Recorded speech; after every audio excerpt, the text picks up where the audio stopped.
গুমা ফুলবাৰী গাঁৱৰ জিয়াৰুল ইছলামৰ এষ্টাৰ্ণ কৌশলত ভাইৰেল। বৰপেটা জিলাৰ চেঙা সমষ্টিৰ অন্তৰ্গত গুমা ফুলবাৰী গাঁৱৰ যুৱক জিয়াৰুল ইছলাম বিভিন্ন ধৰণৰ বাইক, গাড়ী আৰু ট্ৰেক্টৰ এষ্টাৰ্ণ কৰি সামাজিক মাধ্যমত ভাইৰেল হৈ পৰিছে।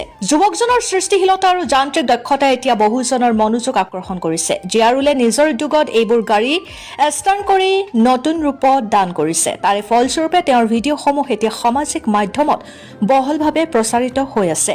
স্থানীয়সকলৰ মতে জিয়াৰুল ইছলাম সৃষ্টিশীল আৰু পৰিশ্ৰমী যুৱক হিচাপে অঞ্চলটোৰ গৌৰৱ। উদ্যোগশীলতাৰ জৰিয়তে বৃহৎ পৰিসৰত কাম কৰিবলৈ আগ্ৰহ প্ৰকাশ কৰিছে। চেঙাৰ পৰা ৰমজান খানৰ ৰিপৰ্ট, এণ্ড টাইম।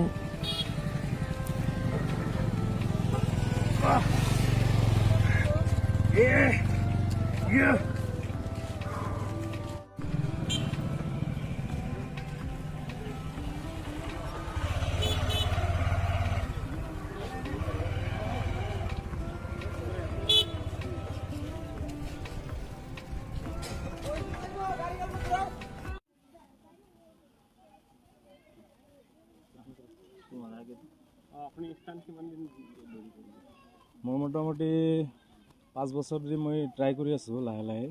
তো এইবাৰ মই মানে কৰিলোঁ আৰু এইটো বছৰ 2025ত। আগৰ আজি কি ষ্টাণ্ট কৰিলে আপুনি? আজি মই ট্ৰেক্টৰ ট্ৰেইলাৰ সহকাৰে মই টানিলোঁ আজি। এনে আপুনি কি গাড়ী ষ্টাণ্ট কৰিব পাৰে? মই বাইক উঠাইছোঁ, তাৰপিছত এই 4 চকা টানিছোঁ, ট্ৰেক্টৰ টানিলোঁ। তো জিমত মই মানে ব্যস্ত বেছি থাকোঁ, তো এইটো মানে নতুনকৈ কৰি আছোঁ আৰু। আশা কি আপোনাৰ এইটো ষ্টাণ্ট কৰি আপুনি কি কৰিব বিচাৰিছে? আশা মানে ইমান আনন্দিত হৈ গৈছোঁ মই যে আমাৰ এনেকুৱা পিছপৰা ঠাইৰ পৰা এজন ল'ৰা জিম কৰি নিজৰ ফিটনেছ ফিজিকেল কৰি এতিয়া আমাক ৰাইজক দেখাই দিলে যে ট্ৰেক্টৰ এটা কেনেকৈ টানি লৈ যাব পাৰে। এনেকুৱা এজন স্থান থকা ব্যক্তি আমাৰ অঞ্চলত যে আছে, আমি তেতিয়া গম পোৱা নাছিলোঁ। আজি গম পালোঁ যে এনেকুৱা নৱপ্ৰজন্মৰ ল'ৰাবিলাকে এনেকুৱা ফিজিকেল ফিটনেছ এক্সাৰচাইজ কৰি যাতে আগবাঢ়ি যাব পাৰে, আমি এইটো কামনা কৰি আছোঁ।